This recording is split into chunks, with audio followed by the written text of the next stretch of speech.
What's going on, people? I'm Waterfields1. Now, last week was a fantastic week. It was all about The Last of Us Part 2. However, some fans, and I use that word in the loosest of possible ways, these supposed fans have started a petition to change aspects of the story of The Last of Us Part 2, which, simply put, they just didn't like. And this petition has been backed by 42,849 people. It's probably closer to 50,000 by now. Now, this petition, in my eyes, pretty much sums up our society at the moment. Just a big bunch of self-entitled little bruh. You did not create this game. You have no right to tell someone who spent 7 years dedicating themselves to creating something, and may I add, creating something for your enjoyment. You have absolutely no right to question story arc choices. These are not your decisions to make.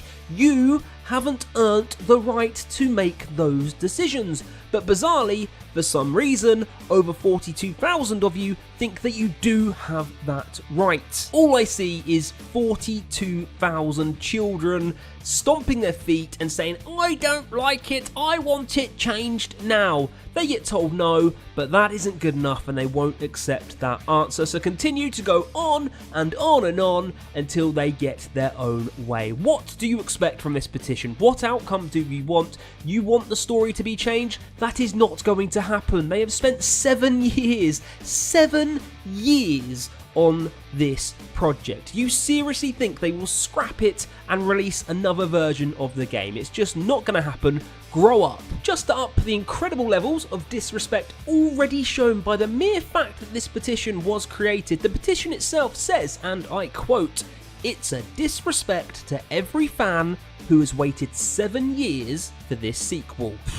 I'm lost for words. It is truly unbelievable. If you, watching this right now, if you are one of the people that signed this petition, please just leave the channel. I cannot deal with people who go out of their way to disrespect somebody and insult people when all those people have done is deliver you a piece of fiction for your entertainment. Believe it or not, you are allowed to not like something. You are even allowed to voice your opinion on not liking something. At that point, that should be enough.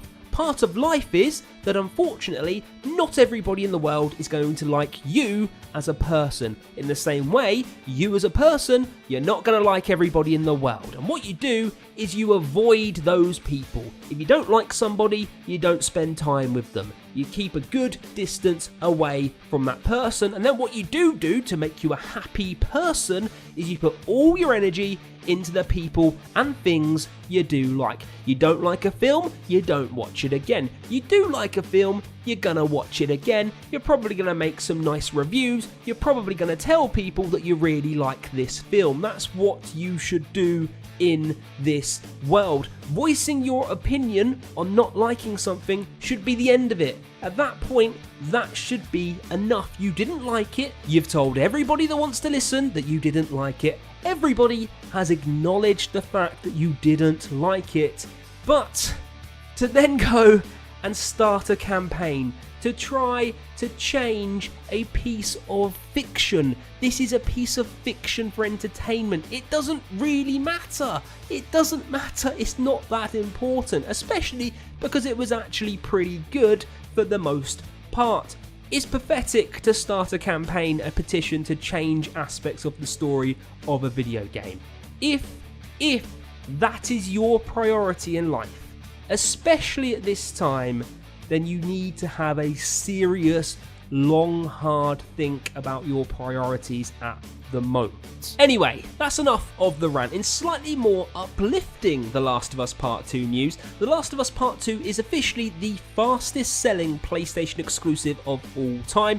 No surprises there, it has surpassed over 4 million units sold. Now in the exact same time frame, God of War sold 3.1 million units and Spider-Man, Marvel's Spider-Man I should say, pulled in 3.3 million sales. So it just shows how huge The Last of Us Part 2 is, which is great to see. It was also mentioned by Naughty Dog Vice President Mr. Neil Druckmann, who was featured on the Kinda Funny spoiler cast. He was basically asked, will there be additional content on DLC for The Last of Us Part 2? His response was simply no. Yeah, he just said no. Now, I fully expect there to be some sort of spin-off to The Last of Us Part 2, in the same way that Uncharted 4 had The Lost Legacy, and of course, The Last of Us had Left Behind, which were both huge financial successes for Naughty Dog, but you could buy them individually if you wanted, which was great to see. So I would think that is the route they're probably going to take, as opposed to a pure expansion onto The Last of Us Part 2. I'm fully expecting a multiplayer at some point. There better be a multiplayer at some point, is all I've got to say. But yeah, there's not going to be any additional content, I imagine, until at least spring. Hopefully, multiplayer is just around the corner. Now, what I want to know is, let's fill the comment section with some positivity, because the whole story about there being a petition really wound me up, and I could probably sit here and rant for hours upon hours on end on that. But yeah, I want to know your thoughts on The Last of Us Part 2. Did you like it? And in truth, if you didn't like it, let me know in the comment section below. Spoiler free, please. No spoilers in that comment section. Of course, if you're new around here and you enjoyed my rant, then please do check out my other videos. I try to post 1 to 2 every single week. Feel free to subscribe, turn notifications on, and of course, hit that thumbs up. Follow me on Instagram, follow me on Twitter. Enjoy your week, stay safe, enjoy your gaming. I'm Waterfields1. See you later.